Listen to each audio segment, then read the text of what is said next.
वास्तव न्यूज में स्वागत है आपका। मैं सरदार। कल आयुर्वेदिक कॉलेज और पॉलिटेक्निक कॉलेज के करीब दो झुंड में मारपीट हो गई। ये जो दो झुंड में ग्रुप बनाकर मारपीट किए गए विजयपुर शहर के आयुर्वेदिक कॉलेज और पॉलिटेक्निक कॉलेज के बीच। यहाँ पर आसपास कुछ शरीफ लोग रहते हैं, वो तो ये मारपीट देखकर घबरा गए। कुछ ही देर के बाद ये सब मारपीट कर चले गए। ये लड़के लोग कहाँ के थे, क्या थे, यहाँ के तो स्टूडेंट थे या नहीं थे, कुछ पता नहीं चला। फिर मारपीट होने के बाद इसका रहस्य पता नहीं चला, तो कुछ देर के बाद इनको सूचना लग गई कि शायद पुलिस आ जाएगी, तो वहां से ये फरार हो गए।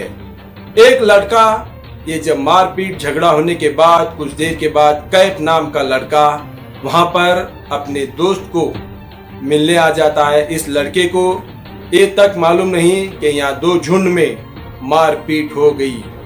उसके बाद जब पुलिस आ जाती तो इनोसेंट बेकसूर कैफ को पुलिस अपने वाहन में डालकर अपनी बाइक ले जाकर गोल गुम्बद पुलिस थाने पर लगाते हैं और कैफ नाम के लड़के को हिरासत में लेकर पूछताछ करते हैं। ये लड़का तो गलती तो की होगी, यहाँ बैठा होगा, यहाँ पर आसपास स्टूडेंट लड़कियां वो घूमते होंगे, मगर पीएसआई गोल गुम्बद पीएसआई इन्हों तो ये लड़के को पूछताछ कर उनके जो संबंधिता माँ बाप कोई है पूछना पड़ता है। इन्होंने पूछा नहीं, कुछ भी नहीं। जो मारपीट किए तो वो फरार हो गए, तो उन पर एक्शन नहीं लिया गया, उनको नहीं पकड़ा गया। और वो कौन थे क्या थे उन पर तो इनका कानूनी कर्तव्य था पीएसआई का, ये कुछ भी नहीं किए। अब बेकसूर कैफ को सुबह से लेकर शाम तक एफआईआर की धमकी देकर पुलिस थाने में बिठा दिए। और उनके पिताजी ढूंढने लगने के बाद किसी ने बताया कि गोल गुम्बद पुलिस थाने पर आपका बेटा वहां पर है। तो गोल गुम्बद पुलिस थाने पर जाकर पूछताछ करते हैं तो पीएसआई सीताराम कहते हैं कि वहां पर रोड पर बैठा था कुछ लड़कों के साथ। हमारी पुलिस गाड़ी देखने के बाद में वो वहां से भाग चला था, हमने उसको पकड़ कर तो लाए, बेकसूर को पकड़ कर लाए और सुबह शाम तक तो पूछताछ की, मगर वो दो झुंड कहाँ है जो उनको छोड़ दिए।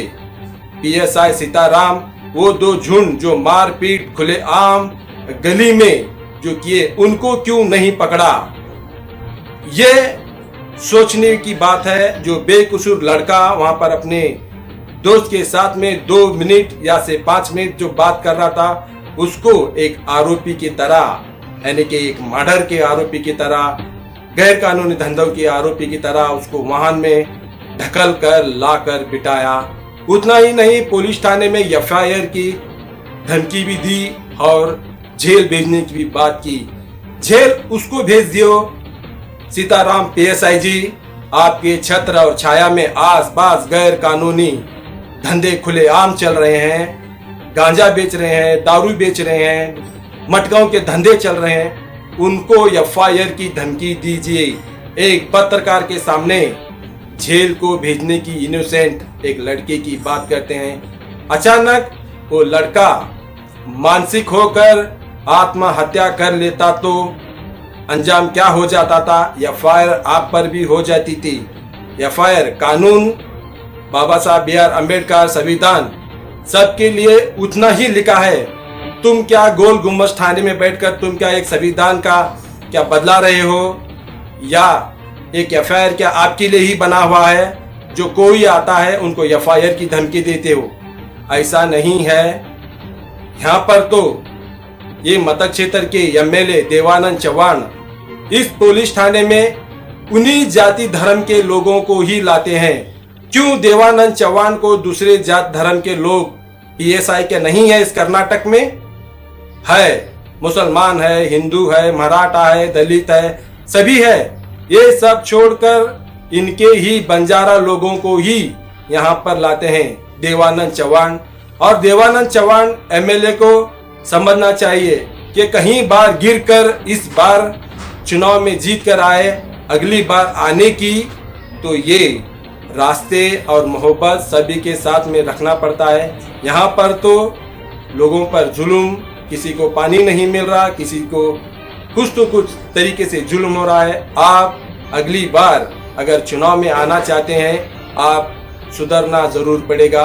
हम आते हुए एपिसोड में गोल गुम्बद थाने के आसपास चलते हुए काले धंधों का खुलासा जरूर करेंगे, देखेंगे एक रिपोर्ट में।